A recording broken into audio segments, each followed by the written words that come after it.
Good morning to everybody here.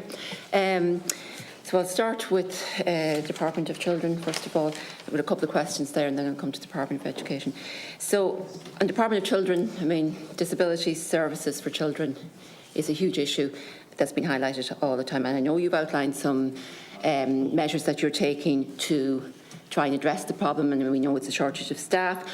But I'm going to ask you, what emergency measures are you putting in place to deal with children who require services now? Because a lot of these children cannot afford to wait. It's going to totally undermine their quality of life if they don't get the services now. So there needs to be, I think this needs to be treated as an emergency. There are thousands of children on waiting lists for both assessments and for services. And even those who have been assessed, they're waiting for the services, the interventions, and they're not receiving them. And as I said, yesterday in the children's meeting, there are some parents getting letters from the CDNT with no date as to when an intervention will be provided. And I suppose the other point is that the UNCRPD, a large part, concentrates on the right to independent living, and I'm just conscious of there's still quite a number of people living in congregated settings and under 65s living in nursing homes. There isn't enough suitable houses for people to live in the community. But it's not just the houses, it's the all-round support. So people need personal assistance service to be able to live independently. Again, that's not done on a needs base at the moment. It seems to be done on a financial basis. So every person needs to be looked at and seeing what their needs are and how many hours they need. But it's also about access to employment and education and having a social life, and a huge part of that is transport, accessible transport. So it's just a kind of the all-round supports that are needed there. So I'm just wondering, what are the plans for improving both independent living and emergency measures for children? Side of things. Just in terms of independent living, that's a very broad scope as we understand it. But where we are coming from is two main things. Minister O'Gorman and Minister Rabbitte outlined it yesterday evening to the members who were here at the DCD committee in the context of the estimates. The two main pieces of work are we do need very significantly increased investment. There is a bad need, there's unmet need, there's a very large scale of unmet need which is set out in the Disability Capacity Review, and the example you gave about personal assistance is absolutely crucial to supporting people to live independent lives. Government have put in increases in terms of PA in recent years, and significant increases over the last several years between home support and personal assistance. But there's no doubt there's significant unmet need, and we're engaging with DPER. We have a meeting this afternoon, the first meeting on the action plan with PER, and there'll be a need to see significantly increased investment there. But also the piece for us, the important piece for us, is a change in the way that services are delivered to continue. In fairness to the HSC and partners, there is a process underway and a programme of change underway in relation to transforming lives. We need to continue that, and we need to accelerate that to make it more person-centred. It's there in day services, becoming more centred, person-centred and individualised. Personalised budgets was mentioned. It's there in PA and increasing PA support. So there's a broad range, but the two key pillars for us are in relation to the action plan and the new National Disability Strategy, and how we can accelerate implementation of CRPD in the follow-on strategy to the existing National Disability Inclusion Strategy, and particularly post the transfer of function on the 1st of March. Yes, Deputy, there's no doubt the situation in the CDNTs is at a critical stage. I think we've all heard, both every Deputy and Senator here, from constituents. We certainly hear it in the department. Minister Rabbitte has definitively heard it as well. So what's happening in relation to immediate measures, I suppose you're aware of the finalisation of the roadmap, and that has significant number of actions across 7 different categories, one of which is the recruitment and retention, and focusing in on that as the key enabler in getting therapies for children. There's a number of specific actions in that, and one of which to assist with the most immediate is there's a working group set up across ourselves, Health, Department of Education, Department of Further Education, to look at short-term courses that could upskill people to assist with CDNTs in relation to say, potentially conversion courses for SNAs, assistance with therapy grades, upskilling those areas as the most immediate measure that we can do to provide some relief to overstretched and understaffed CDNTs. Part of the measures that were undertaken last year, we added a number of key, or we were able to add through the Department of Enterprise, Trade and Employment on the critical skills list. We were able to add a number of key disciplines onto that list, which hadn't been there before, and they are being actively recruited at the moment. And those are, sorry, just to remind myself. So they're occupational therapists, physiotherapists, psychologists, and speech and language therapists. They were added in June 22. So that then broadens the scope for international recruitment beyond the EU and gives a wider access to the pool of candidates. I might just make one final point in relation to the emergency side of children's. Like, there's a degree of urgency around this, and there's a degree of importance being placed on this that we've seen. I mean, since Bernard Gloucester took over on the 6th of March, our Secretary General Kevin McCarthy has met with the HSC CEO, the new HSC CEO, Minister of State Rabbitte, and Rabbitte has met. Most of the discussion has focused on the PDS roadmap, has focused on children's issues and how we advance them. There's email contact, every second day at very senior levels. So there is a very intensive engagement with the HSC on finalising a credible, strong roadmap. That's not stopping immediate action being taken either, but I think we will see decisive action under the roadmap that's being finalised urgently on the part of the HSC, and with strong input from ministers on our side and from the department. Well, I mean, emergency measures are required, and as I said, parents have actually lost faith in the progressing disability model. So unless they see really constructive changes that are going to help their children, they're not going to change their view on that. So I hope that we'll see positive change very, very quickly. And just on the overall measures on independent living, I know I'm aware it crosses a number of departments, so I suppose the Minister will have to have an oversight of all departments, because some departments kind of think they have no input into disability. We have a Minister, it's up to her. That's not the case, so I think they need to be held accountable on that. On the education, I suppose there needs to be a move towards inclusive education. Under the UNCRPD, that's what's required. But we see more specialist centres opening, more, say, special classes and special schools. And I know you say that the vast majority of students with additional needs attend mainstream and the resources are provided, but that's not always the case, because I'm hearing where schools are looking for additional SNAs and they are made jump through hoops to get the SNA. It's quite a difficult process, and I think that needs to be made easier. But I think we need to also ensure that the special classes or schools are in every area, because what I'm seeing is students having to travel maybe up to 50 kilometres to get to the nearest special class or special school. And I think the two are connected, because students who are not getting supports in the community, it's having an impact on their schooling. And what I hear about the social inclusion model, I think that's a good model, but it's only at pilot stage still. I mean, it really needs to be assessed, and I think has a positive impact and could be rolled out more. So, I mean, are there plans to do that, to assess that pilot and roll it out more? Because I really do think it would make a huge impact on children's needs. Also, you say that diagnosis isn't required to get access to additional resources. That's true in mainstream. But to get into a special class or special school, you need a diagnosis. And because of the backlog in the assessment of needs, we're seeing children not getting into an appropriate school placing because of placement of that. So I think there needs to be more cooperation between the two departments on how you overcome that. I mean, if there were enough places, schools wouldn't need to request a diagnosis. They could just do a needs assessment, and the child that needs the supports could be taken in. So I'm just wondering, are we anywhere closer to doing that?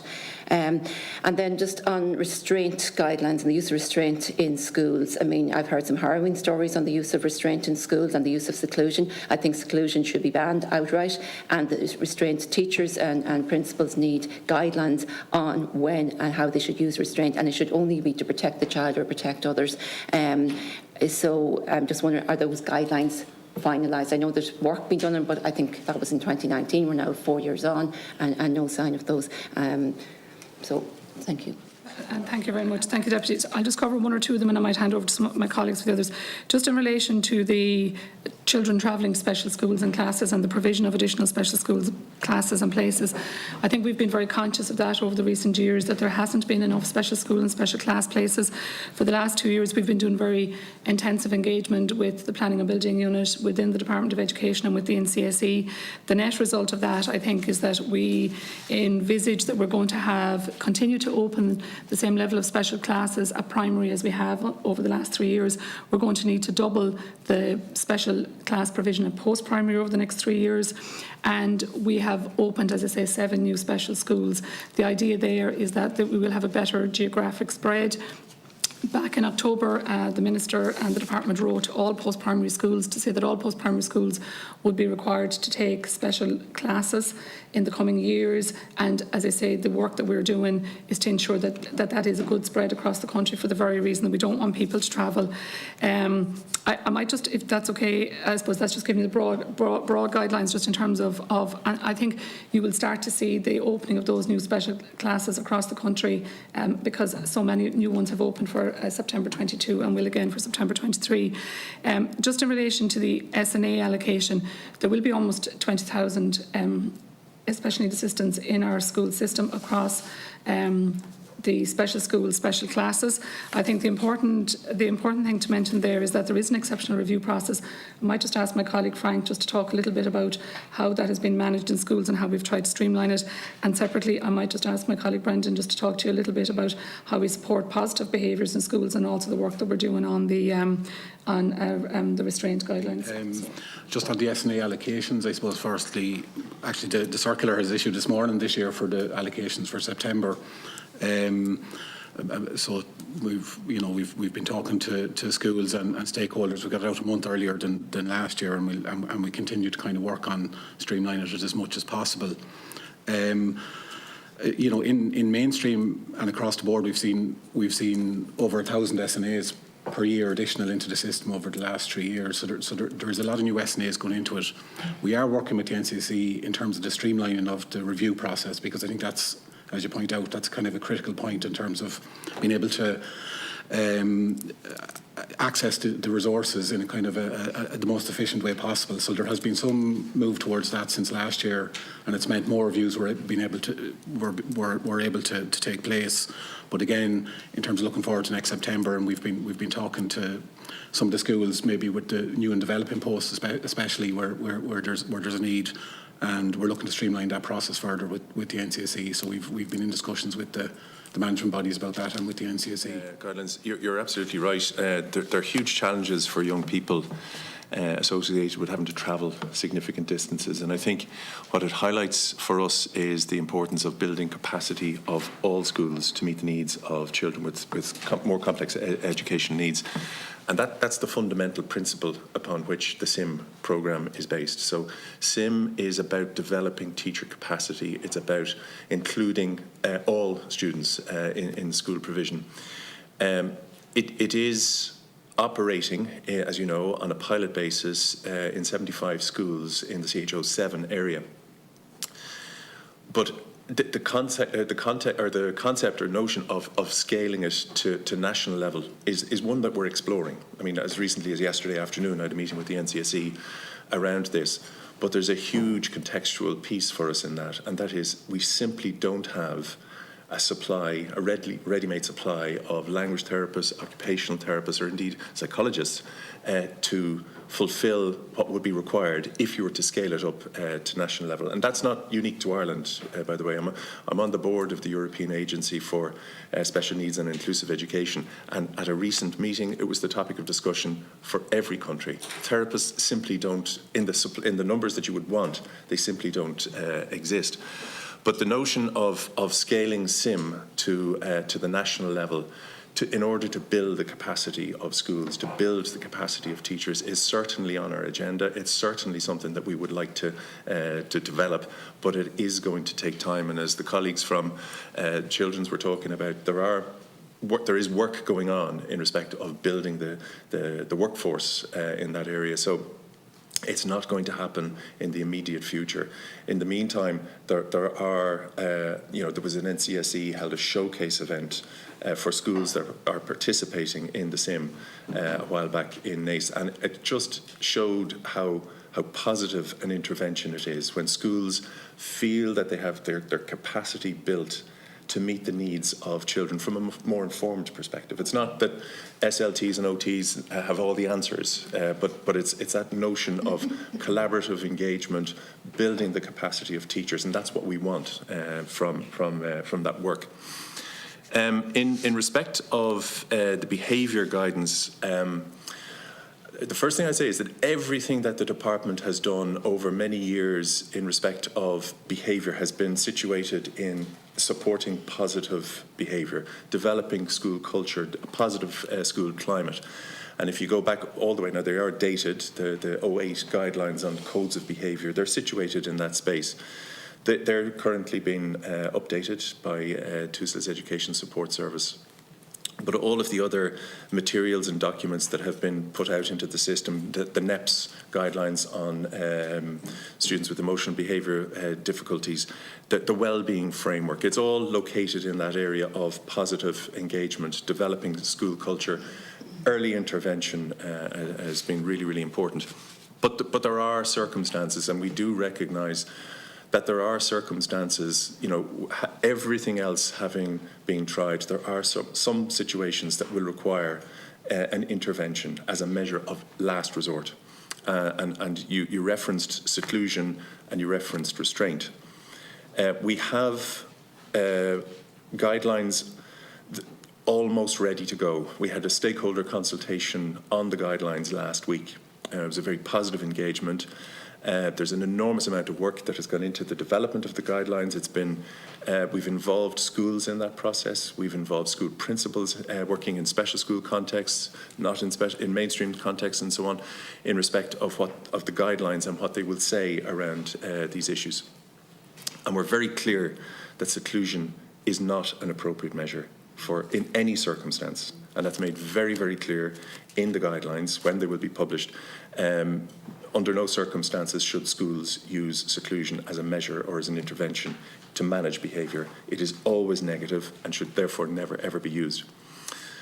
There's differentiation, however, between seclusion and a student who might seek to have a period away from a class, who might recognise their own triggers, for example, and say, I now need, maybe with an SNA, but maybe they have their own capacity developed in that space to go to perhaps a sensory room, or maybe even over into the corner of the classroom, but just to take, I'm loath to use the word time out, but the concept of just stepping away from what is live for them at the moment. So that differentiation is made clearly in the guidelines. Restraint, obviously, nobody, in an ideal world, we wouldn't need guidelines on restraint, but we do recognise that as a measure of very last resort, a restraint will sometimes be needed. I just happened to be, I was in Kilkenny Castle last week on my way back from Waterford, and I saw a mother very, very calmly, very successfully restrain her maybe 15, 16-year-old son who maybe had some special needs, but she restrained him very, very competently, de-escalated the situation and ensured that the young person was, calmed. And that's the type of intervention that is required. There are times when, if there's imminent danger to the student themselves or to those working in the school, it is necessary to apply a restraint. Now, we're really, really conscious of the fact that we're developing guidelines and we will make those available to the system. But we also recognise that simply putting those guidelines out into the system isn't really sufficient. For the small number of occasions where schools will have to use those guidelines, they need training. So we're engaging with the NCSE on developing elements of training, and the first level of that obviously is awareness, and we will support schools, and maybe in particular special schools, because they're the schools that are telling us most that we need these supports, most that we need these now, not in a next year or whatever. So we will have engagement with special schools and mainstream schools in respect of developing awareness of the guidelines, but then we need to train, and so we will be procuring a service, a training support for schools in managing those particular circumstances and how and when to apply a restraint. And then the guidelines make it very clear, this is what you do when you have had to apply a restraint. This is how you reflect on the situation. There are templates to complete at the level of the school, all designed to try and ensure that the teachers will reflect on what caused this, what was the trigger for this. Are there things that we need to amend? Are there things that we need to support? Are there supports that we need to provide differently, and so on and so forth? So there's a lot of work that, the work of the expert group that has developed this. Yes, you're right, they were commissioned, if you like, in 2019, but unfortunately COVID intervened with an awful lot of things, this included, but they're very, very nearly there at this point in time. I would hope that certainly by the early, in the next school year, we will have them published with the training plan.